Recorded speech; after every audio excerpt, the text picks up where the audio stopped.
আরে আমি দেব না, কাউকে নামাজ পড়তে দেব না। আরে তোমরা কি জানো না, আমি থাকতে এখানে কেউ নামাজ পড়তে পারবে না।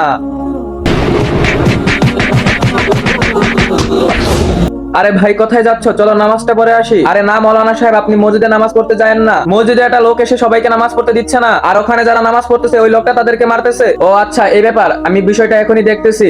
আর হ্যাঁ ভাই, মসজিদে কে আছে যে সবাইকে নামাজ পড়তে দিচ্ছে না? আর হ্যাঁ মৌলানা সাহেব, এই সেই লোক যে আমাদের সবাইকে মারতেছে আর নামাজ পড়তে দিচ্ছে না। আরে কিরে, তুই সবাইকে মারতেছিস কেন আর নামাজ পড়তে দিচ্ছিস না কেন? আরে হ্যাঁ মৌলানা সাহেব, আমি কাউকে নামাজ পড়তে দেবো না, আর যে নামাজ পড়বে তাকে আমি মেরে ফেলবো। ও আচ্ছা দাঁড়া, তোকে এখনই মজা দেখাইতেছি। মৌলানা সাহেব আপনি যাই খুশি তাই করুন, কিন্তু আমি নামাজ পড়তে দেব না, দেব না। আচ্ছা দাঁড়া, তোকে তো। আরে ওই মনটা করতেছে কেন, মনে হয় ওর সাথে শয়তান আছে। আরে ও শয়তান, তোর কি হয়েছে? তুই সবাইকে নামাজ পড়তে দিচ্ছিস না কেন? কারণ মৌলানা সাহেব, তোমার জন্য এই পুরো এলাকা নামাজি হয়ে গেছে, আর এটা দেখে আমার অনেক কষ্ট হয়। তার জন্য আমি কাউকে নামাজ পড়তে দেবো না, আর যে নামাজ পড়বে তাকে আমি মেরে ফেলবো। আচ্ছা শয়তান দাঁড়া, তোকে এখনই মজা দেখাইতেছি। আউযু বিল্লাহি মিনাশ শাইতানির রাজিম, বিসমিল্লাহির রহমানির রহিম। বন্ধুরা, তোমরা যদি আল্লাহকে মন থেকে ভালোবাসো তাহলে লাইক এবং সাবস্ক্রাইব করে দাও।